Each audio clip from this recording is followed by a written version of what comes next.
All right, we'll start at this point. Just introducing myself, Casey Kasorek, superintendent here at Byron Burgeon. And at this point in the presentation, I'm sure you're very familiar with one of our outstanding teachers here at Byron Burgeon, Rob Hopkins.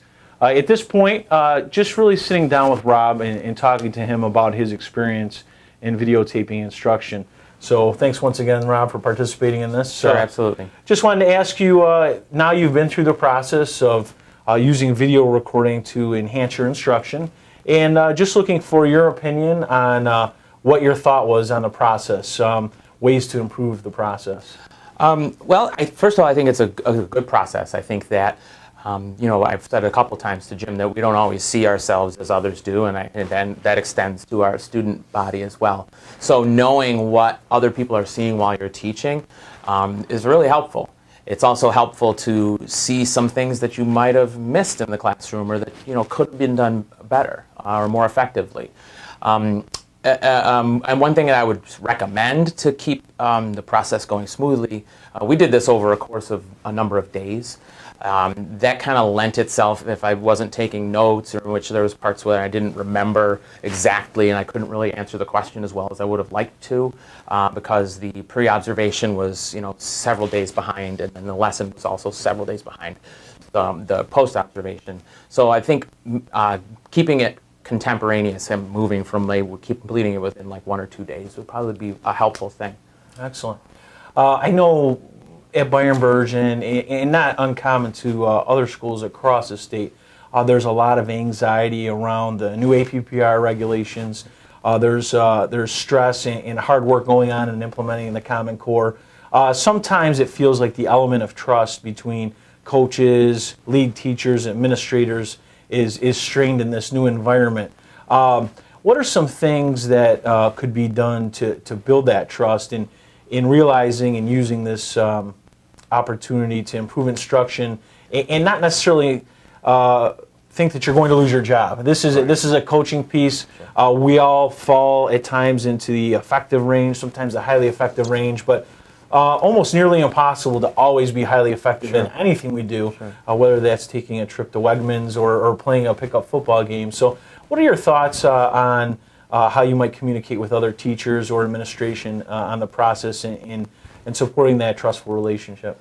Well, I think that starts with you and with the principals of the buildings, and I think what you just said there is that it's supportive in nature, and that it's supposed to be. It's not evaluative. It is an effort to kind of help you do better, and to build that trust. I think just might take some time and some practice. I think that yes, teachers are probably going to be reticent to allow themselves to be filmed under these circumstances at times, but I think also if we just keep communicating that, like you said, we're not always at our best, and it's okay. It's all right to not be at your best. So we're not looking at the video to see where you're not at your best. We're looking at the video to see where you think you could improve yourself or your teaching.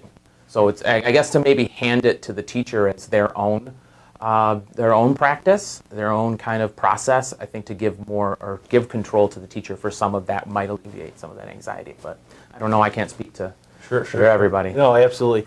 What was your greatest aha moment when you sat down and you viewed the lesson by yourself, but then you had the opportunity to sit down and watch the lesson with a coach? What was your greatest takeaway? I think just my pacing. I tend to be pretty quick and speak pretty quickly, and my concern is always that I think that I'm afraid there might be an interruption in understanding, or that might affect the students in a way that they're not getting all the information and being able to use it. But I think that I came away with it thinking that my pacing was too quick, and finding that I looked like it was pretty good, actually, because there's a balance between going too slow and going too fast. And then I never thought that I was hitting that balance. I always thought I was on the too fast side, but then when I was able to see it, I saw, no, I actually am. It looks like they're really understanding what I'm doing. So that was one of them, I think.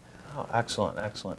I guess the last question I would have for you today is, as we wrap up our work together, is this something that you would recommend to other staff members, and is this something that you would spend time doing again in future years or future months at your time here at Byron-Bergen? I would definitely do it again. I would do everything I could to kind of help alleviate other people's concerns about it or anxieties about it. I would recommend it. I think that there's a certain amount of defensiveness that goes with being self-reflective, and it tends to be hard for some people sometimes, but I think that once you break that barrier and you really can kind of look at yourself without that defensiveness, that it's really, really helpful. And I have worked a very long time, especially in my prior teaching employment, in like that self-reflection, and bringing that here, I think it's really kind of like set up the success that I've had thus far, which it could have been difficult. It could have been a difficult start to the year. It hasn't. It's been really smooth, and I think the ability to be self-reflective is a piece of that. Excellent. In closing, is there anything else that you'd want to share with the folks that are viewing this that you think they should know about your experience with coaching and video recording feedback? I guess only that, again, giving that safe environment is really important, so that the teachers can know that administrators aren't going to be watching it to try to catch you. So I guess just keeping it at the level we've kept it at, which was very just informative and friendly. I had a really nice time, sitting with Jim Thompson. It's a great opportunity to sit here with you and discuss it.